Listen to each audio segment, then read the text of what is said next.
Safer sex, sexual health, STDs, and teen pregnancy. Here I have some fast facts. According to the CDC, 47% of US high school students have had sex. That's about half, 1 in 2. Of those, 41% did not use a condom the last time they had sex. Again, that's nearly half. Half of those sexually active students did not use protection. 15% of high school students have had sex with 4 or more people. I'm just going to let that statistic speak for itself. Only 22% of sexually experienced students have ever been tested. That's almost 1 out of 5. So of the 47% of high school students having sex, only 1 out of 5 has been tested. Nearly half of the 20 million new STDs each year were among young people between the ages of 15 and 24. About 1/3 of all girls in the United States will get pregnant when they're teenagers. That's a statistic that I did not know, and that is very alarming. Approximately 273 babies were born to teen girls aged 15 to 19 in the year 2013. So why is our youth at such risk? One of the reasons is a declining health education. School programs outlining the risk of unsafe sexual behavior have declined in prevalence in the last decade.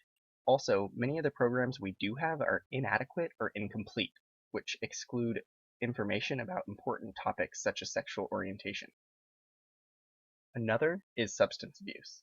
Nearly half of youth aged 12 to 20 that were polled report use of alcohol, and 10% said that they use illicit drugs. Alcohol and drug use prior to sex can create more opportunity to engage in risky sexual behavior, such as not using a condom, putting on the condom wrong, or a whole host of other issues. Low rates of condom use. We already talked about this one. About 41% of sexually active teens did not use a condom the last time they had sex. Another is low rates of testing. This is kind of an alarming statistic.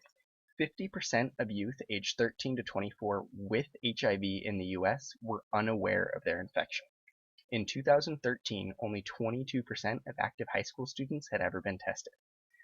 STDs are both common and sneaky. 1 in 2 sexually active young people will get an STD by the age of 25, and many won't even know it, because a lot of STDs don't come with symptoms. So even if your partner thinks that they are clean, they may not be. Simply put, there's a low perception of risk among youth today. A majority of 15 to 24-year-olds are just not concerned with becoming infected with HIV, other STDs, or getting pregnant. One way to counteract this is to up our safe sex education. We can talk about abstinence versus contraception. Abstinence, refraining from all sexual intercourse, whether it be vaginal, anal, or oral, is the only 100% effective way to prevent unwanted pregnancy or sexually transmitted infections. From the statistics, it looks like abstinence is not really the reality that's going on in schools. So if sex is going to happen, then proper education on how to use contraceptives such as condoms and birth control should really be readily available.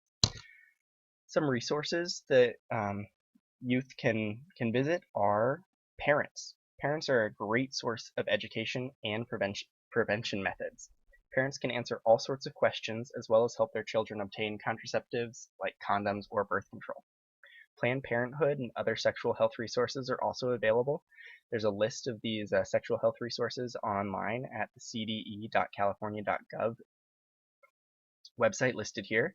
It has lots of information and resources for parents and teens regarding sexual health education, STDs, different contraceptive methods, abortion, and healthcare. The CDC also runs a website for national HIV and STD testing, and you should go check that out as well. Here are the references and resources for my presentation. I visited the cdc.gov website for healthy youth, sexual behaviors, as well as HIV. safeteens.org regarding STDs and teen pregnancy, and then this bottom website is the list of resources, sexual health resources on the cde.california.gov website.